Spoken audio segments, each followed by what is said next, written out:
Okay, hello. Hopefully this is working. And this is like the first time I've had this set up here where we can do a live stream of the daily stuff that we're shipping out. So how you guys doing? I've seen a lot of people in there. RFG, Ball, Jim. It's good to talk to you this week, Jim. AKS Minister, I Shoot Astro. You guys hearing me all right? Let me know if this is sounding good, looking good. Nice. Cool. Well, welcome. We're at the Ashton Workshop. And normally I do these recorded sort of and then like cut it up and post it. But we're going to try to do one live today. I think I got a nice little setup. I want to show you some of the stuff we're shipping out. We had a lot of support from you guys on the blue leather stuff that we did this week. And that was really meaningful. For me, it's just really nice to have you guys supporting us like that. It's a pretty overwhelming response. So really appreciate that. And I haven't had a chance to really come on here live and talk about the private stock stuff we did a couple weeks ago. And that's because I've been tied up being a new dad.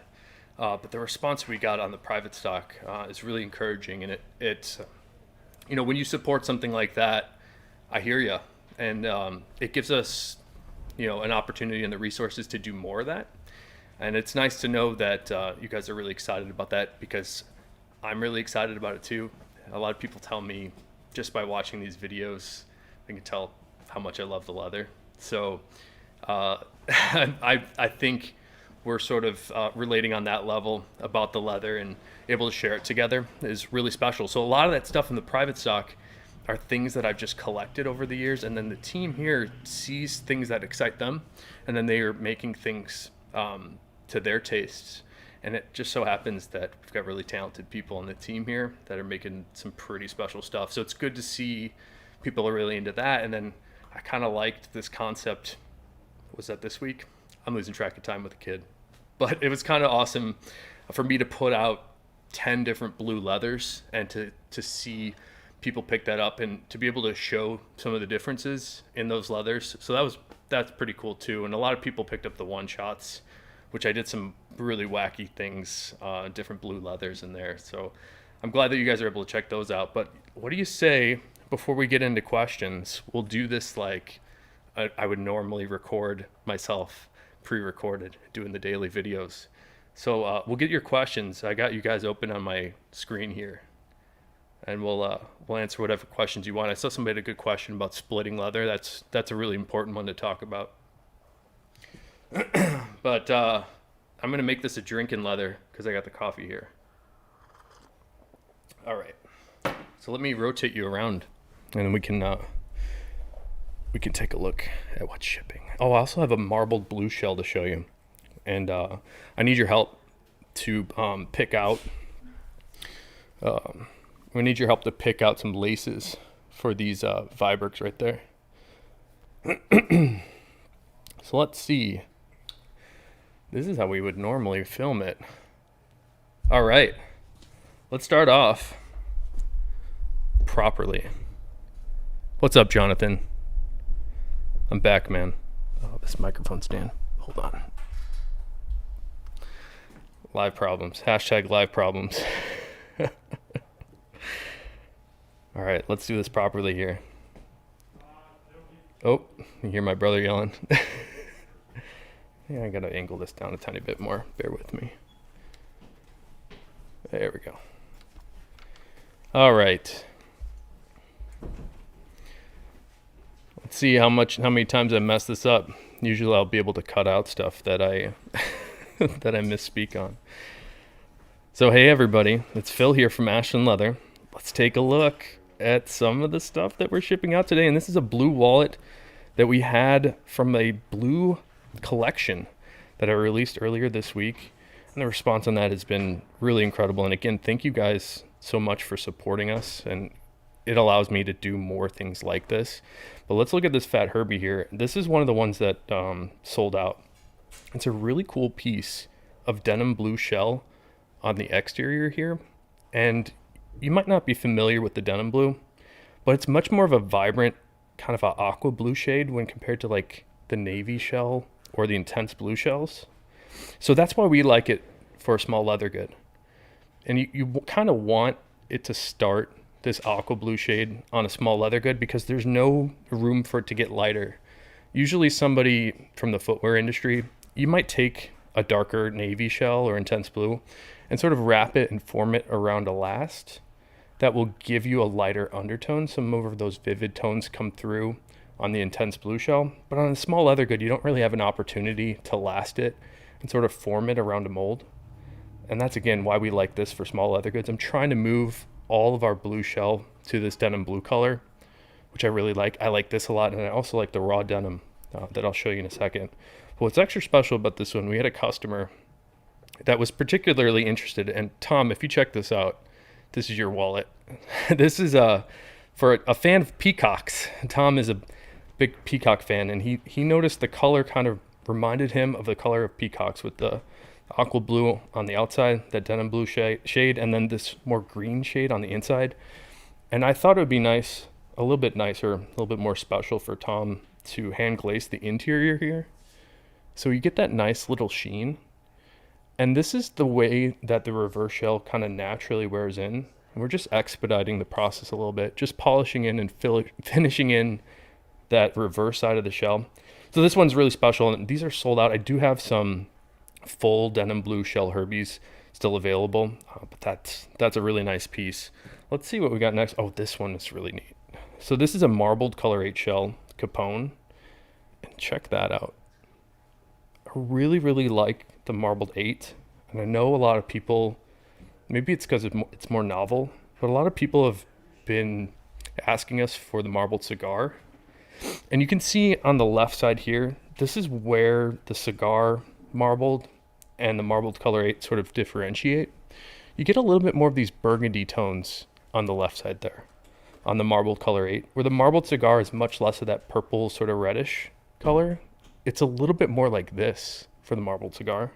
So it's pretty similar, and which is interesting that people are so into the marbled cigar over the marbled color 8. I like them both very much. Actually, for me, I kind of prefer the marbled color 8, but to each their own.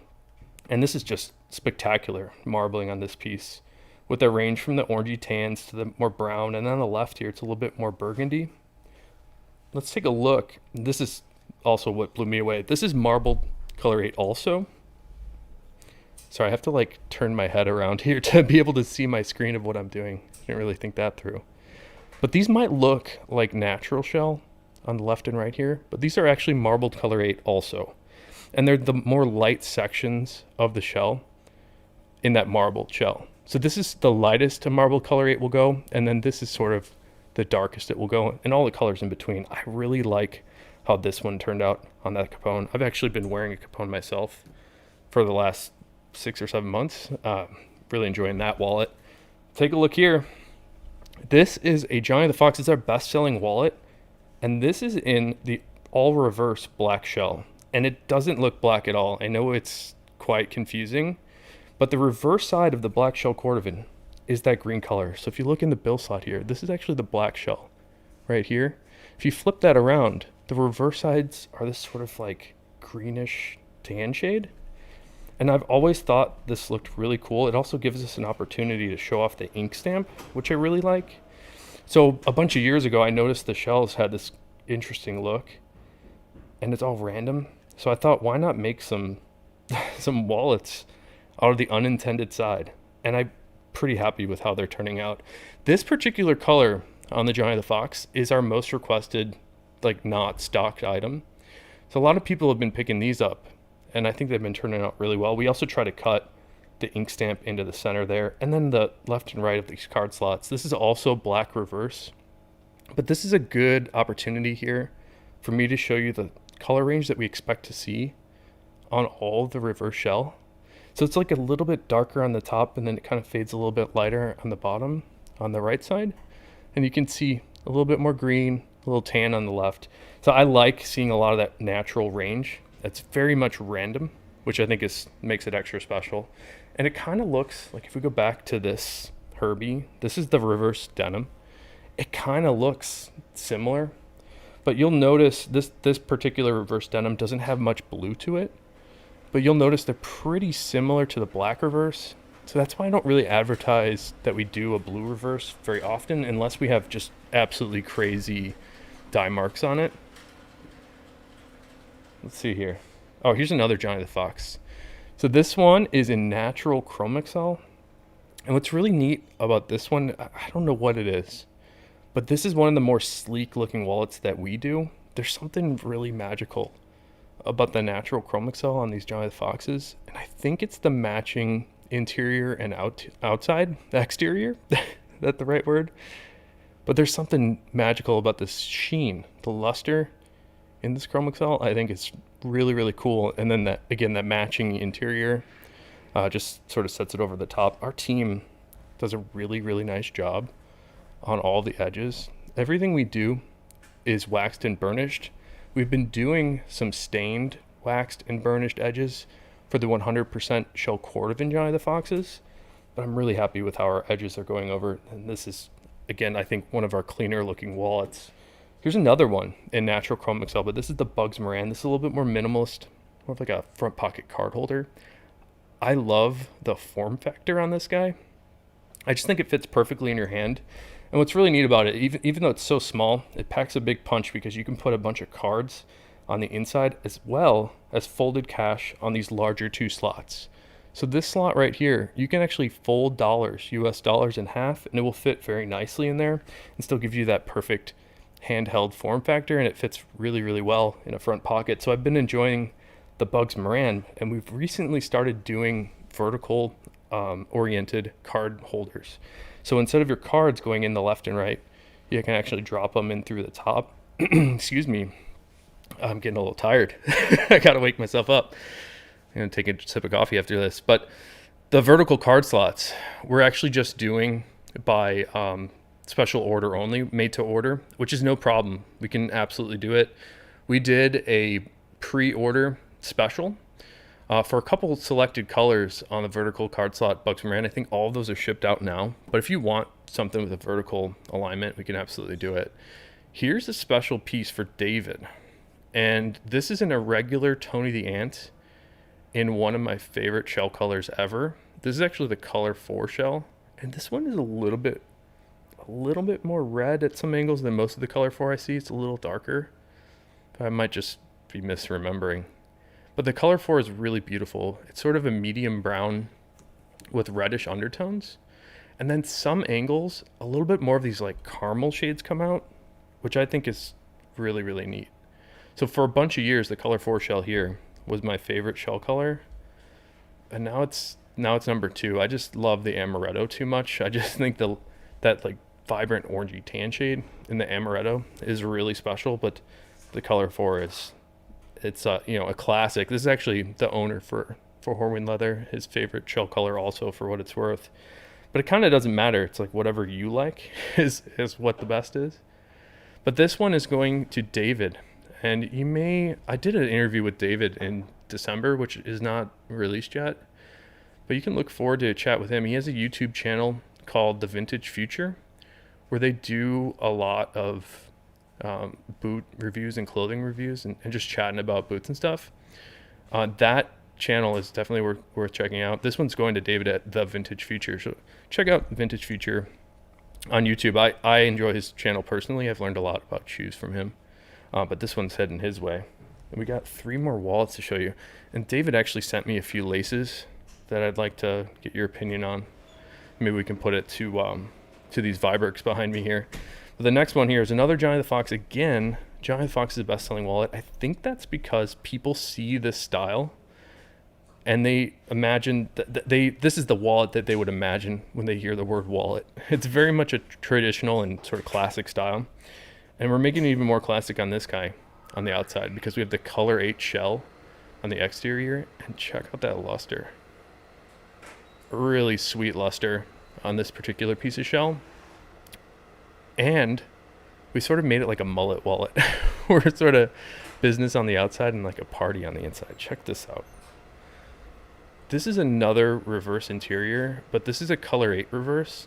And this particular one has incredible dye splatter on that bottom right and on the left. This like more pooled look right here.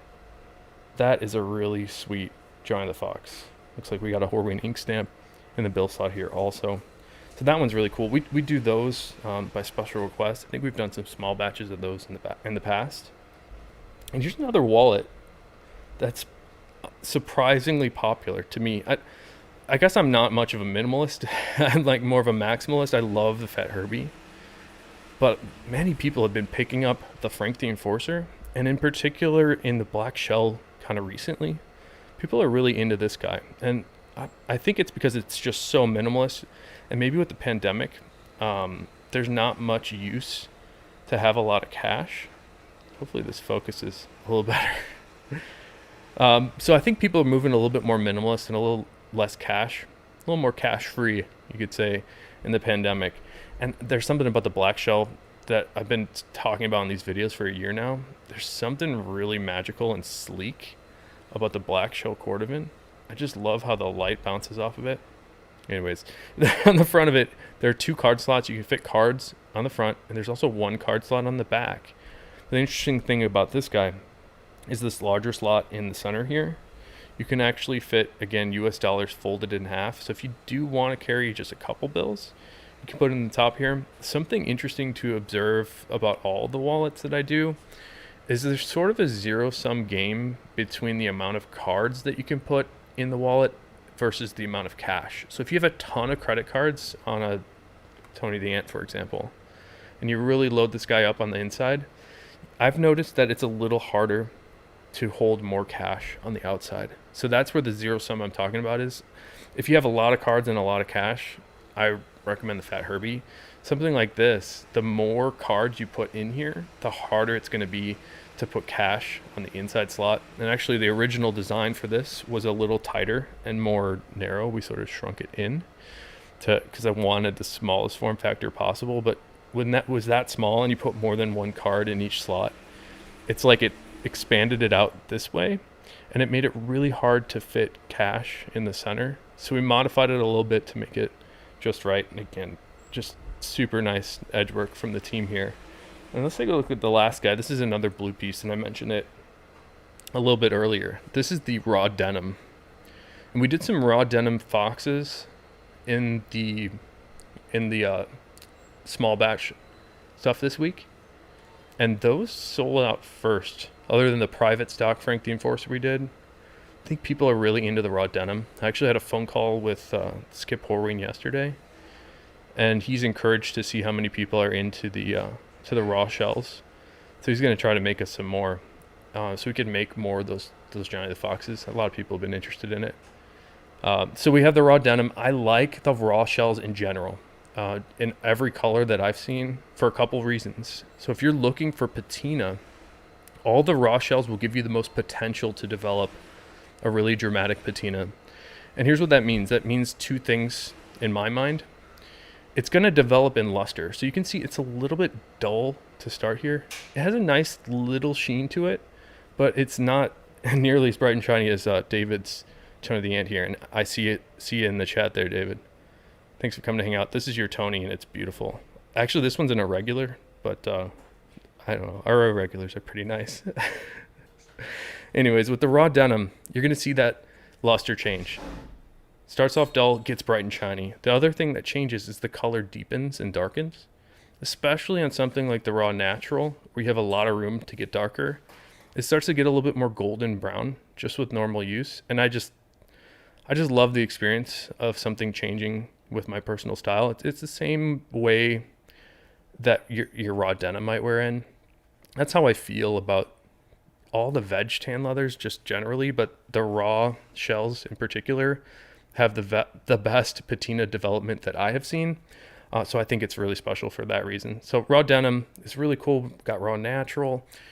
We've done some raw amaretto. We said raw ultraviolet was really, really neat.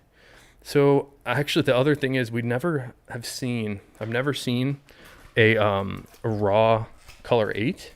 And that was actually why I called Skip yesterday. I asked him to make me some raw color 8. And I think that would look pretty cool too. So I just dropped on the table here an interesting piece. I got to clear some space. It's kind of taking up the whole table here. So check this out. I thought this would be an interesting topic. And this is a piece of marbled shell cordovan. This actually is marbled blue shell. And I think most people that are familiar with the marbled shells might have guessed that this was marbled black. And that's why I wanted to talk about it today, is the marbling on the darker colors all kind of turn out pretty similar. It's really hard for me to get something more differentiated than the marbled black and the marbled color 8. To me, those are the two categories that all the marbling sort of starts to end up at. But you can see a little bit more blue in the darker sections of the marbling here. And let me see if I can do a better example showing you what I'm talking about. So take a look inside all that marbling pattern. It does appear a little bit more blue and a little bit more green, like a lighter green when compared to the marbled black. And I don't know if it's worth doing. Is I guess the reason I talk about it. And let me see if I can try to prove to you how I know that it's marbled blue. If you look on the back here, this is the part of the shell that the operators actually have to hold on to during the marbling process. So they're holding their hands here and putting it through a machine this direction. So on all the shells that are marbled, you'll see this little strip along the top. And it's delineated by this mark here. You can kind of see where it was shaved and marbled one direction here and then marbled the other direction there. But if you look closely down the spine of this, you can see it's more blue up here. And that's the color that this started as before they scraped away those layers of color. And I think that's really cool. So that's the marbled blue shell. And again, I think the point of this is, there's really, in my mind, only two marbled colors to be appreciative of, I suppose. The marbled black and the marbled color 8. Although, again, like, people are really into the marbled cigar. So maybe there's something to be said for that. But let's move on to one more topic here. I wanted to give you a look at these boots. And I had another chat. Let's see. Too much stuff on the table. How many of you caught the interview I did with Dale from Aero Surfer LV? I had so much fun chatting with Dale and David. I just thought we covered a lot of topics, and I always learn so much stuff from talking to these guys. In particular, stuff about shoes. So this is my natural shell Viberg plain toe. I'm not sure if they actually make this as like a something they offer, but I've been wearing them pretty hard. I barely polish these. In fact, every time I've polished these or done anything to them, I've documented it on the YouTube channel here. But I noticed over the last couple months, and this was a topic that Dale and I covered in that interview from last week, is laces. So take a look. These are the stock round laces that Viberg has. And you can see I'm just shredding it. And it bums me out, and it happens on everything that I've experienced. I tend to get this like shredded lace look because of the speed hooks. I think it's grabbing an edge of the hook and sort of fraying out the material. And it's almost like this particular lace has like a sheath around it. So it's starting to separate out here. Look at this. This thing is just like, it's going to rip any second. And then it's kind of bunching up. It's like there's this little covering that I can like separate out here. So that's interesting. David actually sent me some laces. And again, the vintage feature in the chat here, I see you. I can't really read what you guys are writing, but I can see the names. David sent me some laces. So I've got this pile of laces here. I was wondering if you guys can help me choose which to pick. These look like some flat laces that might be a little too thick for those particular boots. These are a little bit brighter. I think these were the other pair of laces that Viberg sent with these boots.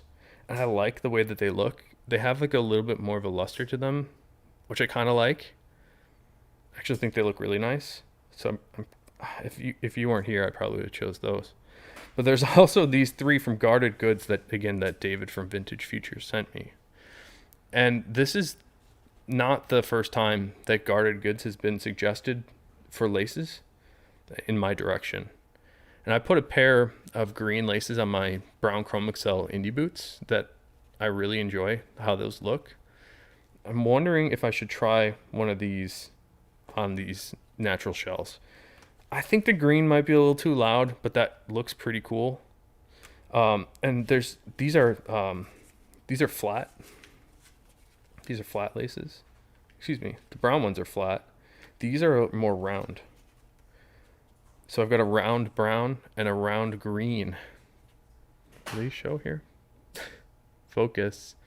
So these are the round brown and green.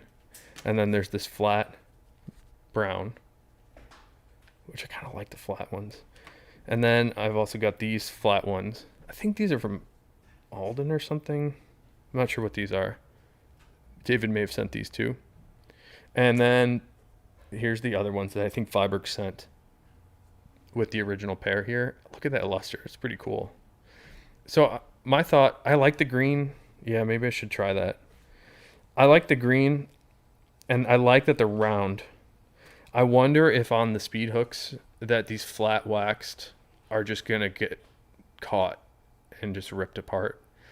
So I'm kind of not, I'm kind of leaning away from the flat. But what do you guys think? Give me some votes there, and we'll flip the camera back around and drink some coffee, and then I got to go say hi to a baby. See if I can get this camera here. All right. Hello. What do you think? What laces should we do? Oh, and we can do some questions too. Okay, good feedback on the. I'm kind of gonna weigh your opinion, David, a little bit higher. Sorry, everybody else. I love boots. I don't. For me, like everything I do other than leather goods, I kind of just like don't want to think about it and just wear it and not care. But I hate when stuff breaks. So those laces breaking on me kind of bums me out. But I don't really dive too deep into the stuff other than like, I like the way those look, and let me make sure I get the right size. What's up, Nataku?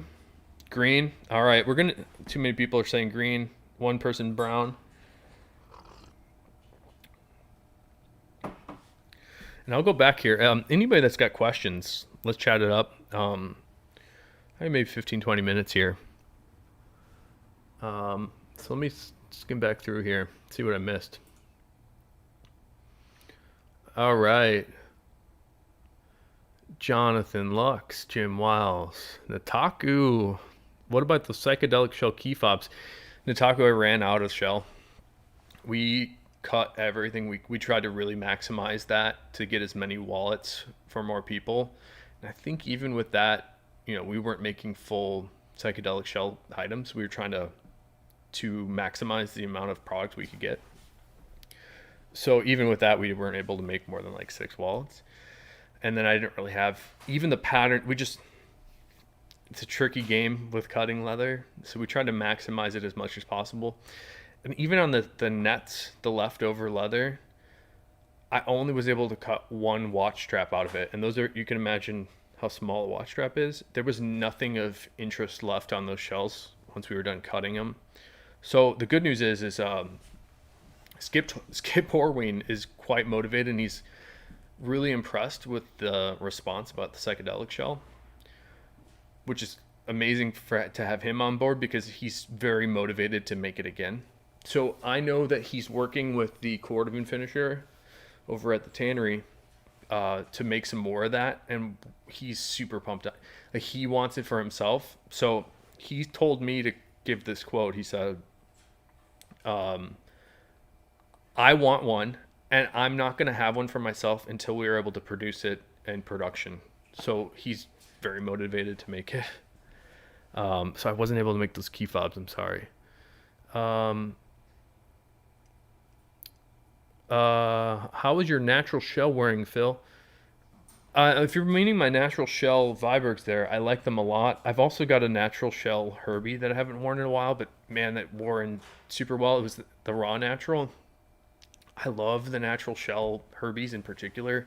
It's one of the wallets that we started making 10 years ago now, which is crazy. Um, but people I think came to us because they really wanted the natural shell on a wallet, and it really develops a great patina, more golden brown, and just the luster is incredible. Uh, if you're looking for patina, the natural shells and the raw natural are the way to go. Um, Jonathan says, "How rare is natural grain character on natural shell? I'd like to get a Herbie with some crazy striations or something like that. I've seen a few that you've shown that look awesome. I have some. They're hard to get. There's a pattern that's a natural pattern that the tannery can't control. I've been calling it quilted. If you look up, I get inspired by guitars and like wood finishing a lot. So if you Google search for quilted maple guitar, that's kind of how I've seen some of the shells look with this like cool sort of pattern in it. It's almost like ripples and waves on water or something.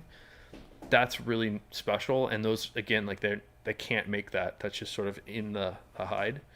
So we try to cut those when we can. They're rare. There are some times where I get these like more linear striations as you described. I don't know if I have those right now, but the best thing to do, if hit me an email or my brother an email, and we can just go through and sort through the leather to see if there's anything that's interesting, and we can send you a photo and say, here's what we got. This is, and they're rare, so there might not be many options, but it'd be cool to send you some photos, and we can make you a Herbie out of one. That'd be awesome. Vintage Future says, "I'm so elated to see my wallet on here. What an incredible experience and feeling. Thanks for the shout out and being super kind and patient waiting for your interview." Yeah, man. I look forward to watching myself again with you. I remember our conversation was like right after Christmas, and I remember having a really good time and covering a lot of bases. So it's kind of similar to Dale and my conversation for Aero Surfer. But I've just always feel like every time I talk to you guys, I learn so much about footwear that makes me love it even more. So my perspective on all this stuff is it's like I said, I'm sort of leather first, and then everything else kind of comes after. So I tend to look at that, just the material, and just get excited about the way the luster looks or the color looks and nerd out on that. But there's so much more to the footwear that I'm being enlightened by you guys about. So I really appreciate it. And I know we covered a lot of topics on your channel. In fact, just watching your channel without me on it, I've learned a lot of stuff. So I encourage everybody to check out Vintage Future. I learned a lot about footwear there. And yeah, our irregulars, I want to do an irregular sale soon. And your Tony here is pretty nice. I actually didn't ask why it was irregular, but it's kind of good if I can't really see it when I'm just that's kind of how I determine the sniff test usually is like if you have to like really look for a mistake, and even then it's hard to see, it's probably not an irregular. But if you're looking for it and you find something that's very small, we'll downgrade it and give a little bit of a discount because we don't want to just like throw it out. So our irregulars tend to be pretty nice. And I'd like to do some more irregulars. Like we kind of have a high bar for what makes something an irregular. Like if a stitch is not hit just right beyond a bill slot, for example, we'll downgrade it for that because we're not certain how well it's going to wear in. And even with the irregulars, we still guarantee them forever. So I think the irregulars are a pretty sweet deal from us. Yeah, Cliff, sounds like you checked out that was 2.5 hours with Dale from Aero Surfer. We actually chatted for over 4 hours that night, and I drank a lot, but I had a lot of fun with him. RFG says, "Thanks for bringing up the topic." I forget what that was. I'm sorry, RFG. Sorry, I'm getting lost here. I shoot Astro says I like that green. I think that was for the black reverse Johnny the Fox, and again the black reverse stuff is kind of green. All right, so we got brown round laces from Vintage Future. A couple of people said the green. Cliff Ramey says round brown. I shoot Astro says, what is the best way to stamp your logo into Dublin and have it stay there for a long time? Well, is this prototype stamped? So I got the, this is the original development piece for the Capone. It's not stamped. I've never seen a stamp fade on English tan Dublin. I'm sure you could make it happen if you like dampened it and like stretched it, and even then you're probably still going to see it. But the way that we apply our logos and any branding to all the leathers is with a hot stamp. I did a video yesterday, they're called YouTube Shorts, and I did a video yesterday showing some of our 2 stamping presses, and they're both heated. So there's a little heating element that heats up the artwork on your metal die, and then you press that into the leather with heat and pressure and time. Those are the 3 factors that go into debossing, embossing, or hot stamping. I highly recommend that you try hot stamping on the Dublin for 2 reasons. Number 1, it's a veg tan leather. So veg tan leathers tend to hold impressions a little bit better, just generally speaking, but also the Dublin has a hard wax layer applied to the surface that will melt with the heat from your stamper. So Dublin's going to stamp really well with just like a heated hot stamp press. We use our new machinist from AmStamp that I've been really enjoying. Their service, like let me be careful. Most of the suppliers for the leather industry are kind of in this old world still, and like the service is not the best. So I don't love the service you can't buy it direct from AmStamp, but the people that sell them are not the greatest. But the product is really good, so I like AmStamp. It's kind of expensive. Wax braided laces are best for boots. I kind of like the way they look. I'm wondering if I've kind of threaded a flat wax lace with the speed hooks before, so I'm kind of hesitant about that. Mr. Dan Beer, you got a great last name. It's good to see you again, Dan Beer. I think you commented on another video, so it's good to see you come hang out on one of the live chats here. David P says, hey Phil, I wanted to thank you for what you do. I have your Color 4 Fat Herbie for 1 year now. The patina is amazing. I'm so glad that you got a Color 4 Herbie. I love that Color 4, and let me pull that out again. Because David from Vintage Future picked up this guy. And this is an irregular. I wonder if it's for this little mark right here. It's kind of like a little crease mark in the card holder, which is like not a big deal. But this is a Color 4 shell Tony the Ant that's remarkable. I love the Color 4s. I like that it's more brown than red when you compare it to something like the garnet shell. And I like that it's lighter than a Color 8. Sometimes those darker colors just look too black to me. I think that's why I've always navigated towards the Color 4. And I also like that it has this dynamic color shift to it. So some angles it's a little bit more red and brown, and then other angles it's like more caramel and yellow. It's really fascinating, the directionality of color in there. So I'm glad to hear that it's holding up well, David. And cheers. I Shoot Astro says, I'm reminding you about splitting leather question. That's a good question. So the tannery has, in fact, you should check out this video too. There's a video for everything that we've done. I did a video called Leather Thickness, or Horween Leather Thickness. And in that video, I show the machines that Horween uses to thin down and split all of their leathers. And take a look. There's I forget how big it is. It's like a 60-inch machine. It's, super wide. And they feed in the leather, and there's this huge blade that is continually being sharpened. And you press the leather into that knife, and it thins down the leather. You get less precision with such a large blade, and they have to have such a large blade because they're splitting full sides of leather. You can get much more precision by using a smaller splitting machine. So we actually have in the shop here, I think we have like a 15-inch splitter. That's fun. It works great. It's it's hard to get thin leathers, generally speaking.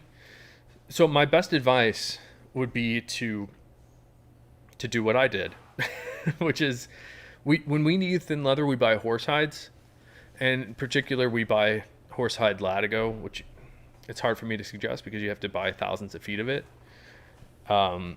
which is cost prohibitive, kind of a pain. So I'm actually looking at a stack of some thin horse hides. We tend to get them around 2 to 3 ounces. The Chrome Excel horse fronts tend to plump up a little thicker, so sometimes they're like 3.5, 4, which is not great for what it sounds like you wanted to do. But you can also hand skive. So if you got a really sharp knife, you can skive it down a bit, and just skive down your cut pattern pieces. Thickness is really, really hard, and there's a reason that a lot of the big manufacturers basically are making like leather veneer, and they're backing it with a non-leather stiffener. And the reason that they do that is it's really easy to do because you don't have to worry about the strength, in particular the tensile strength of the leather. Because what happens when you thin down leather, especially if you start, let's pretend that you start at a belt weight like 9 ounce, 10 ounce leather, and you want to thin that down to even 5 ounces. You're removing half of the substance of the leather, and it's problematic because you are really dramatically reducing the strength of the network of fibers in the side itself. So the more you take off, the less strong it's going to be. An analogy I like to use is it's kind of like a home. You know, you've got your foundation and your framing and then your walls and stuff.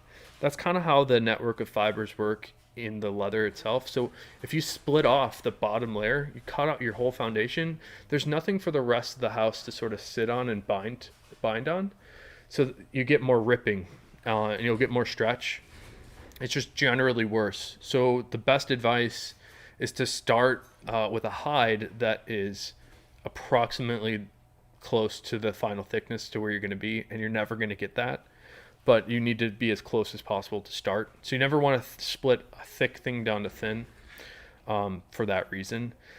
And again, what we do here is we try to work around the natural character of the leather. So we try to find thinner sections of the hide just naturally thin and cut those into the parts that we need to be thin. So like on the Giant the Fox here.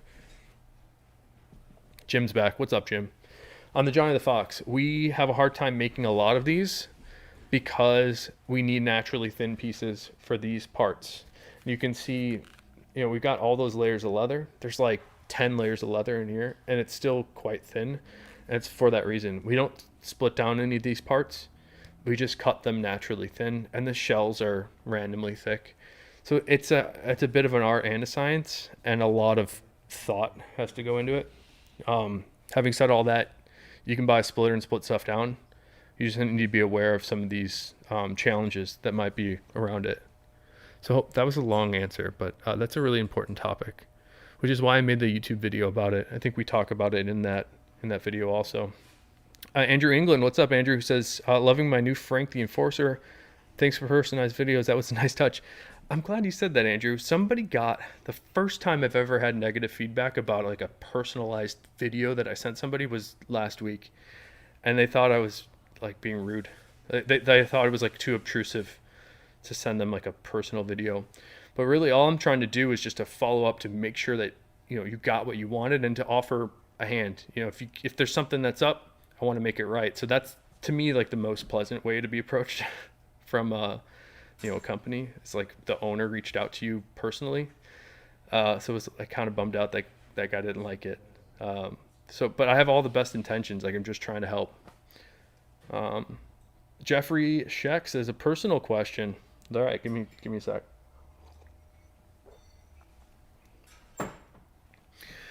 Jeffrey says, I've read about the history about how you and Dan all started Ashland. What did you all do for Horween? Do you all still work for them? Ignore the question if it's too personal.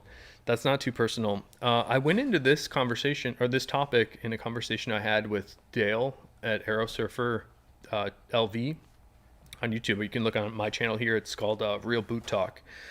And we covered this chat, so I'd probably give a better answer there. Dan and I worked at the tannery. He's been working in tanneries for almost 30 years now, which is crazy. I worked there for 14 years and I no longer work there, but Dan is still employed by Hawaiian Leather Company. Dan's main function there now, I'd have to ask him again because I don't think I'm not sure if it's changed, but he's the final QC guy at the tannery. He's checking,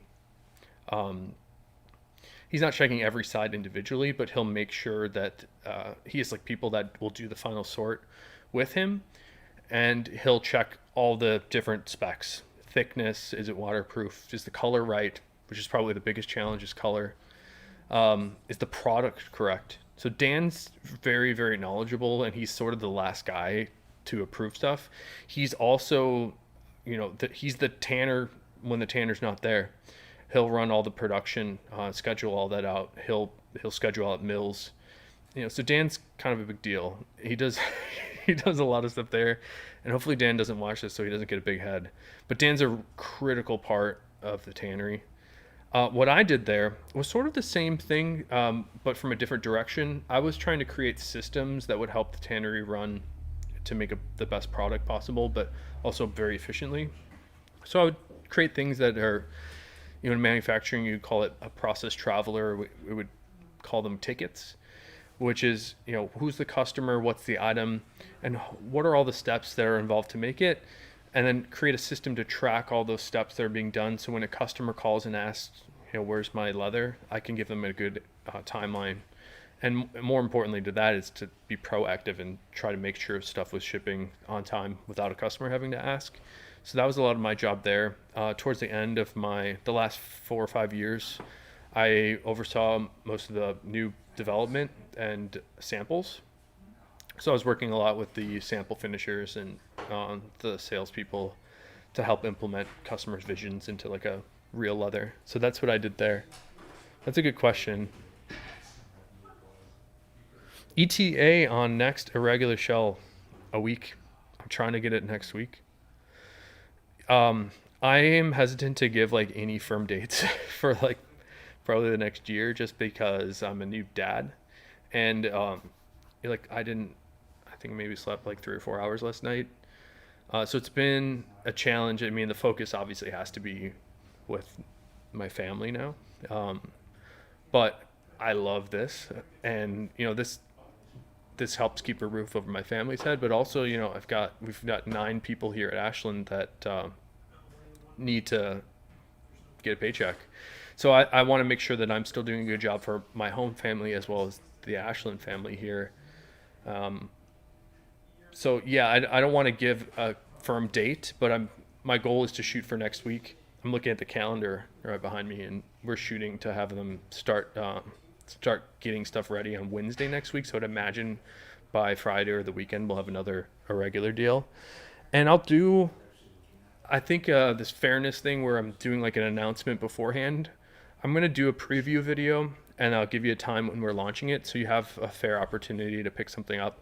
Some people got frustrated with the private stock because there was only one of 71 different items, and I know a dozen people wanted a particular one thing, so there's a little bit of a race.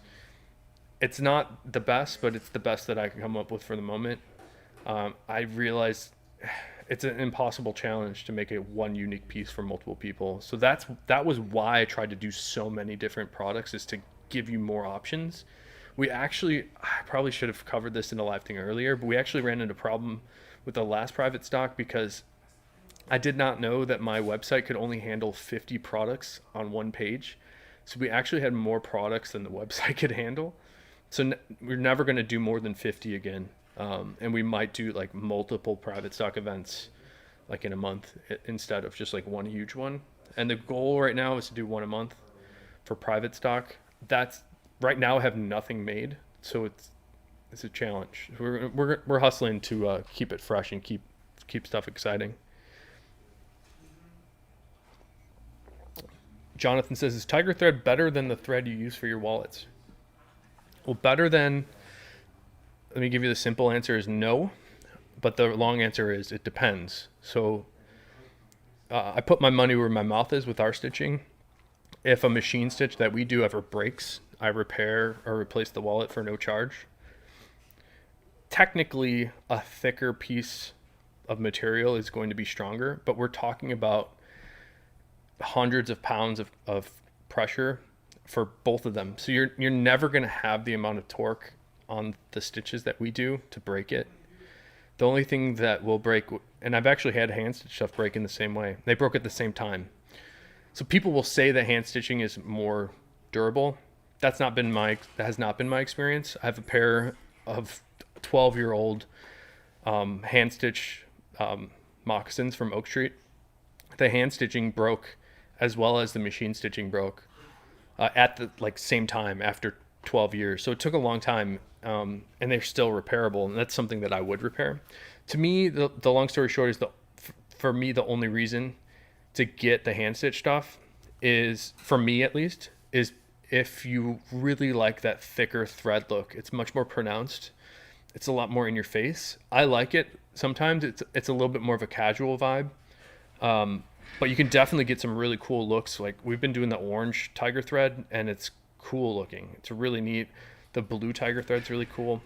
So there's some cool stuff to do, but you don't necessarily need to, drop an extra $100 from us to do it, which is why I don't advertise that we do it. I'm trying to get you more leather in your hands for the most reasonable cost that we can do.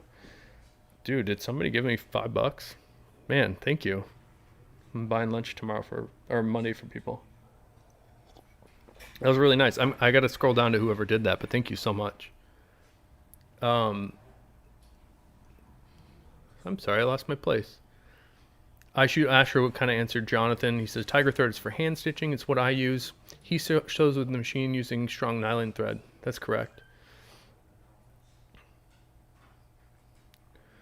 I'm so sorry, guys. I'm losing my track of my place here.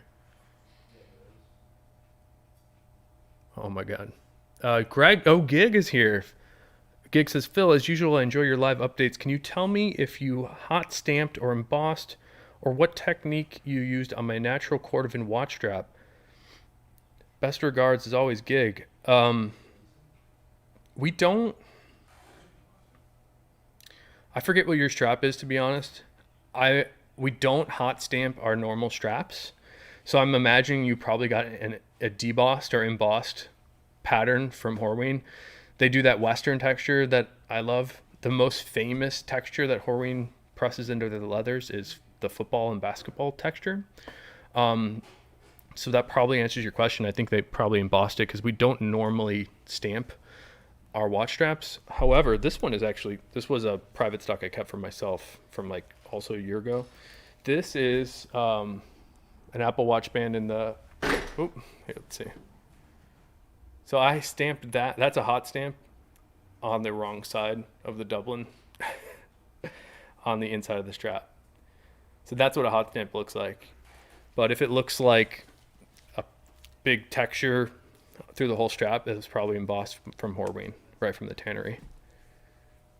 Good question, Gig. Michael Seidelman says, great vids as always. Do you recommend care for reverse color 8 wallet with VSC and brushing like that finish side? Yeah, you can do that. Let me pull one out here. This is a really good question.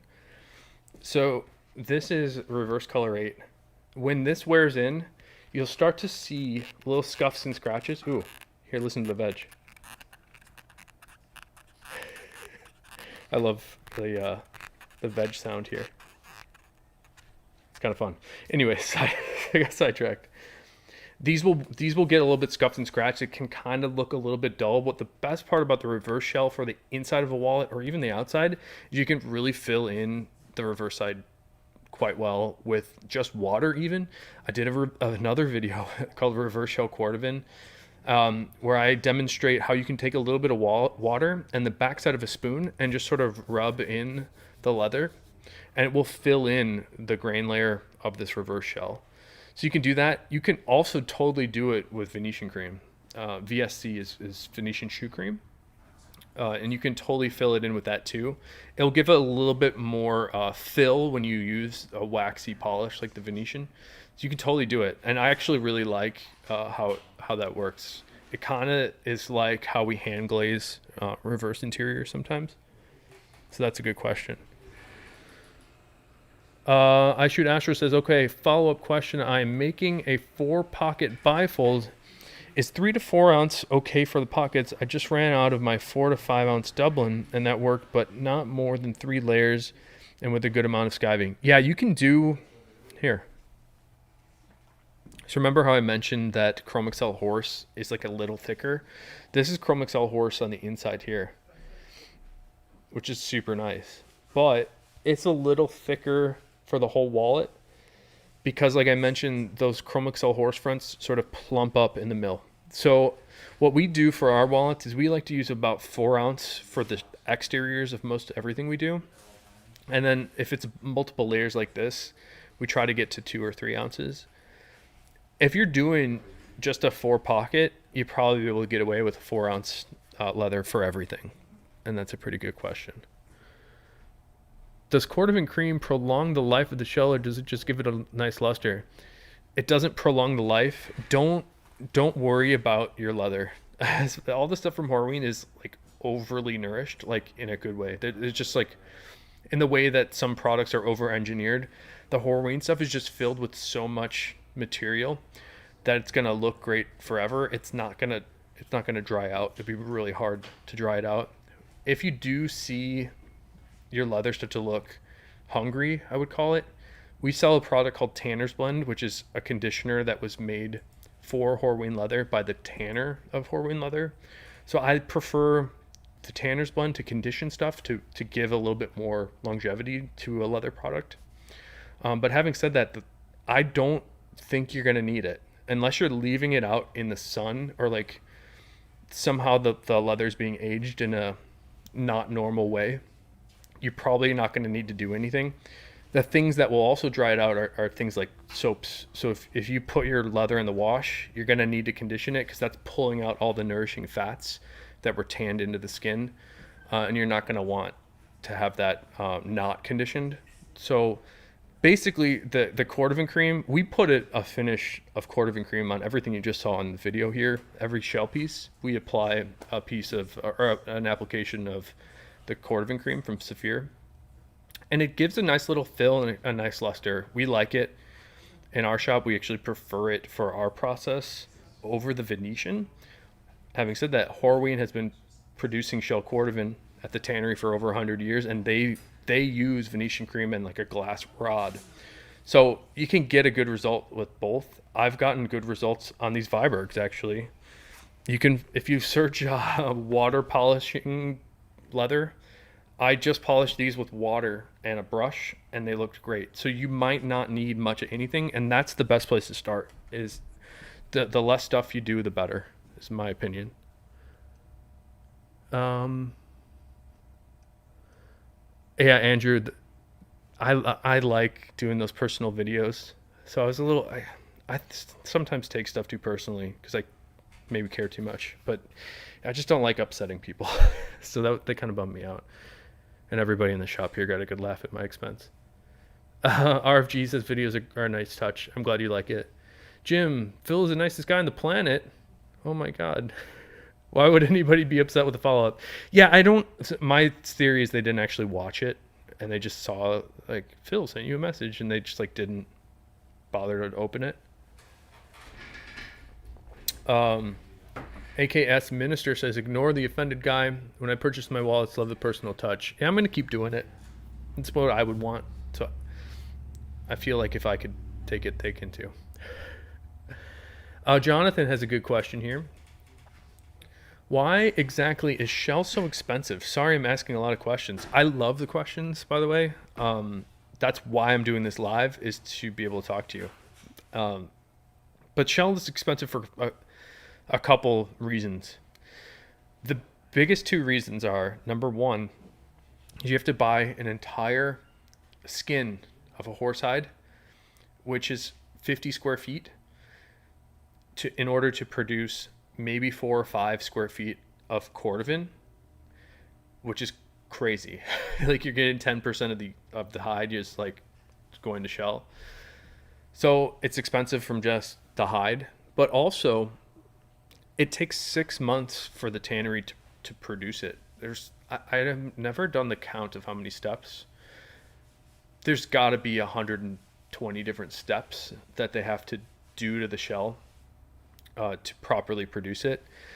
And a lot of it too has to be, if you think about, it's kind of aged in the same way that like a steakhouse would age steak. Like they have a special area where the leather is, it's gone through a process called currying, and then it has to sit and sort of cure for a couple months. So there's a lot of that type of stuff that's just like taking a long time to do it right. And even in the pits, it's 2 months just to tan it before they even do all the hard stuff. So it's high skill, takes a long time, and like the yield is really low. So the result is the material itself is roughly 10 times the price per square foot compared to most other leathers. And even the normal hornweed stuff is pretty expensive. You're talking about a leather cost. Let's make it simple. Chrome Excel would be $10 a foot, where the shell is $100 a foot. That's kind of the scale that it's at. So yeah, it's expensive. It's like, it kind of has to be. I mean, if it's, I don't know how to put it other than that. It just takes them a long time to do, and they don't get a lot of stuff out of it. So it's just one of those things, It's a little bit more unique and special. Thanks, Jim. I appreciate you pumping me up here, Jim. That means a lot. And I don't like to push people around, but the reason I'm here is not to get. And thank you for the tip, man. The reason I'm here is not to get money or likes or even views. It's just to hang out with you. So everything you're doing for me is above and beyond. I shoot Astro says, do you in chat sell and make wallets? Okay, I think a couple people. We get a lot of people that are leather crafters here. Michael Seidelman says, congrats on being a new dad. Any plans for Bone Essex wallet? We did some Essex wallets for a while. Actually, I have here. Let's see. Here's a natural Essex Herbie that wears in great. So this is a heartbreaker for me. The natural Essex in particular. The natural Essex is a little bit more vibrant and orangey, and sometimes kind of pink when compared to the Bone. But it sure developed a great patina. The luster is really neat. So this is natural Essex. We did it for a while. We actually switched. So we had some struggles with the Essex, which is the heartbreaker part. It's hard for the tannery to keep that leather clean, and it's hard for us to keep it clean in our shop. It's almost like it picks up dirt, and then if you hold it for too long, the air interacts with the leather and it starts to create this like oxidized kind of pink look, which I don't like.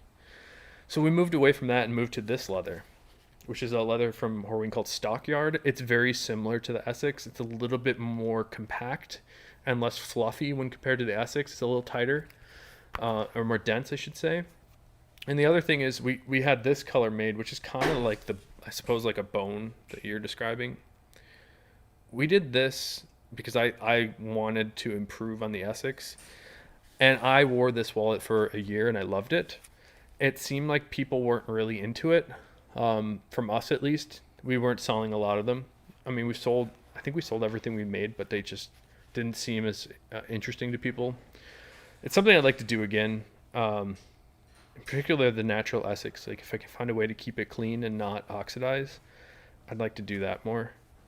Just because I love, like, look how sweet this wore in. That's the other problem with the Stockyard, is it didn't wear in as well. But look how much denim that picked up. And it's just the luster. It's like got a wet look now. And that's special. That's what I'm going for. I just want to be able to do it better. I'm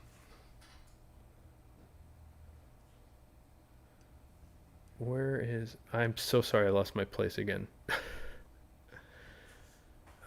71 sold in a couple hours. Yeah, Jim, we did.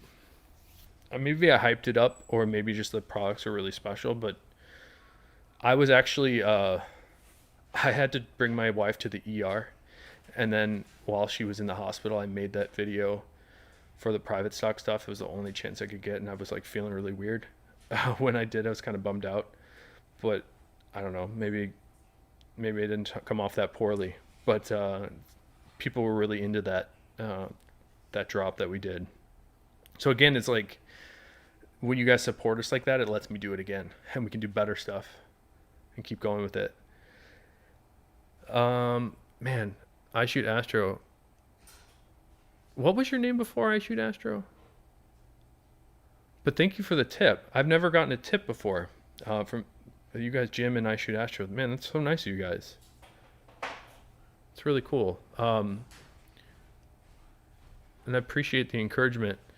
Jeffrey Shack says, thanks for answering my question. I'm supposed to receive custom Fox tomorrow. I appreciate the personal video.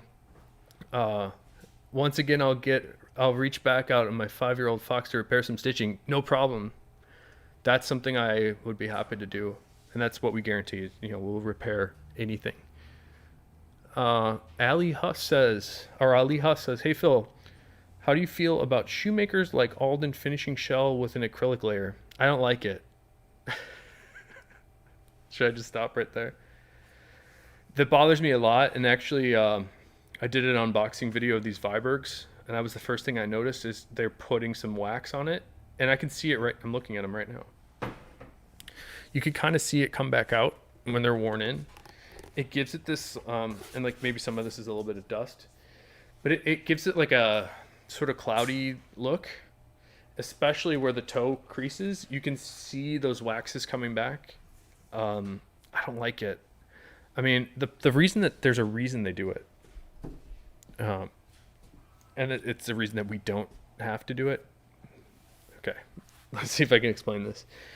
Every piece of shell is wildly variable in a bunch of different ways, in thickness and color and character. So it's really hard for a shoemaker to make 1,000 pairs or 100 pairs or 20 pairs to look the same.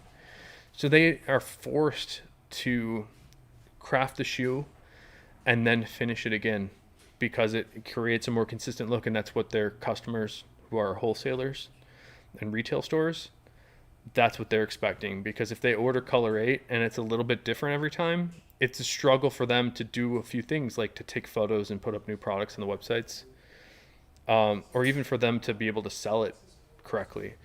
So they have to refinish the leather a little bit. And the other thing is, like, in the crafting process, some of these places are applying some moisture that will dull out the leather a little bit, and they need to get some luster back. And I think the way that they're familiar with creating luster is by layering on waxes. So that's why they do it. That's also why we don't do it. All I apply is like a very thin coat of Saphir cordovan cream, because you guys get it.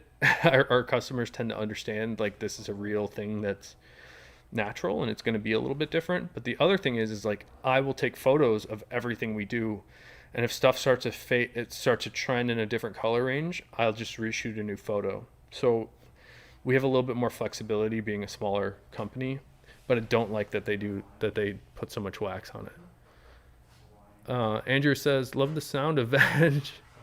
Me too, man. And Jonathan, thank you so much. Man, you guys are so nice. I'm like gonna cry or something. It's really nice. I'll just have to buy the team lunch with all this tip money. Thank you so much, guys. Excuse me.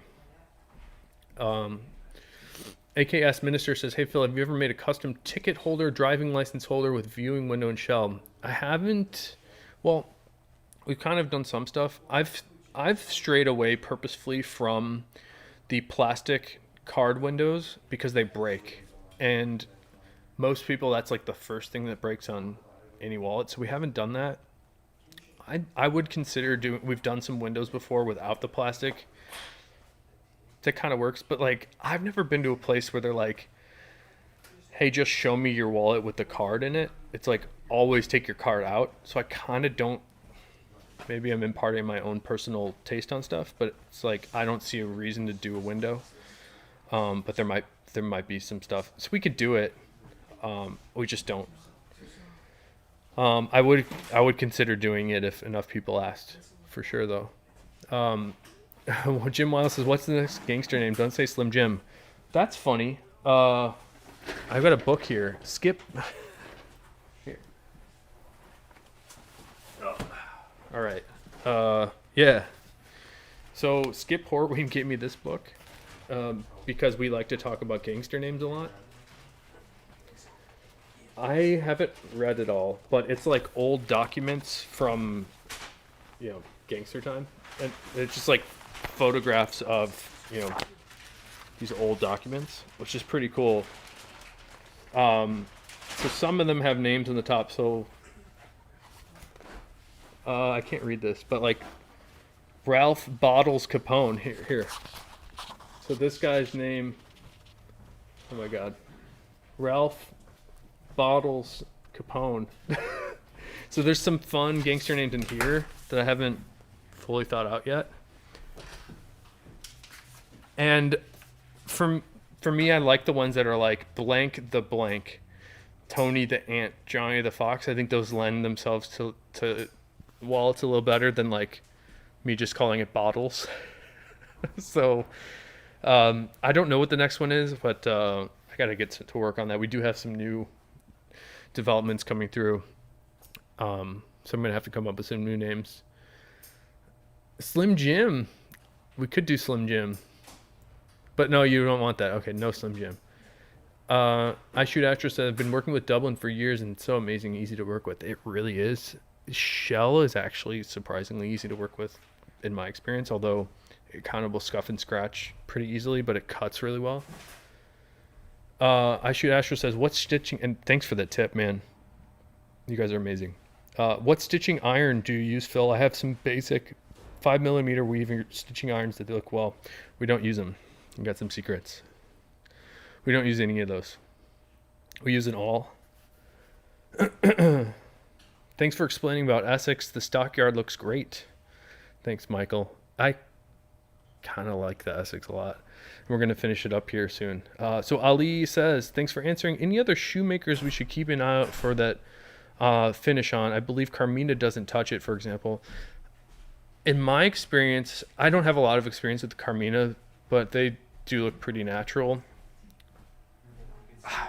I think you're going to see some of it everywhere, unless it's like a little shop, because they are committed to making the same color every time. They have to do that. So I think everybody does a little bit of it, and some people finish a little bit better than others. I did an interview a year ago with Wyatt from Grandstone. I'm really impressed with how they finish their shoes. Like, really impressed, and he explains how they do it in that video. You might want to check it out. Marceau says, I'm wondering if the Herbie is too big for front pocket carry. Well, there's an easy way for you to test this. I would say no. And my dad uses a Herbie in his front pocket. My brother just showed me his. He's using his in the front pocket. The best way to look at it is get a passport. It's like exactly the same size as a passport. And put that in your front pocket and see what it feels like. I think you'll find if you like any amount of wallet in your back pocket, that's where I wear all my wallets, even the minimalist stuff. I think you'll find that because of the layout of the card holders here, you'll find that this is the best back pocket wallet that you'll wear. It's just very comfortable, and it lays thin because you're spreading out the cards over more surface area. I can't suggest the Herbie enough. I love it, and I just honestly miss wearing one. So they're visually bigger, but I've not found a pair of pants that it does not fit in the pocket of. So I can send you a demo wallet, by the way. We've done that for some people where they want to try stuff out. So email us, info@ashlandleather.com. We can set you up with a demo wallet to see if that might be something you're into. And let's see, I'm going to try to wrap it up here, guys, and go say hi to my kid. MJD says, love all the products I got from you guys. Thanks for putting such quality leather. You're welcome. And the credit needs to go to Horween because they do an incredible job, and they've been doing that for over 100 years. AKS Minister, congrats on your parenthood, by the way, and great that you do these videos. Thank you very much. And I guess on that note would be a good way to end it.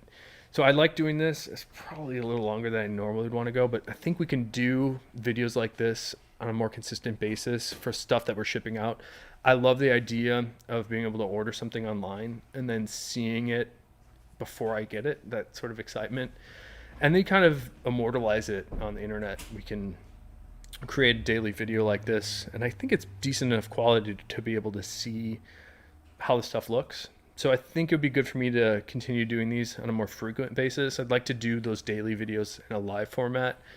And even at the intro of this video, I took a quick shot of like all the stuff, so you can see it in 1 minute of all the stuff in the video, and then, you know, not watch the rest if you want. So it's just a fun way to see more leather and be able to experience it over the internet here. So I'd like to do those on a daily basis would be really nice. It might be tough being a parent and all, but that's the goal. And then do some more long format stuff.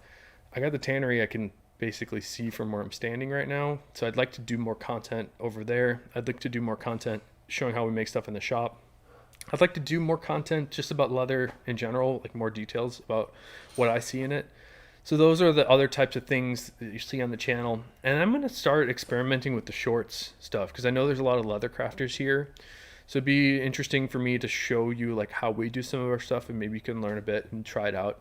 Anybody that hasn't tried leather crafting, it's pretty fun. You might want to try it out. It's like a hobby. It's kind of like woodwork. I like it because you can make something and, you know, put it in your pocket and use it and touch it, which is how that to me is the big difference between that and woodwork. But otherwise, the ideas and concepts are pretty similar. So thanks again man, you guys sent me tips. That's crazy. Thank you guys so much, and appreciate you being here, spending some time with me. We'll be back again. On Monday, I hope. So until then, I'll hope you guys have a good weekend and take care. All right.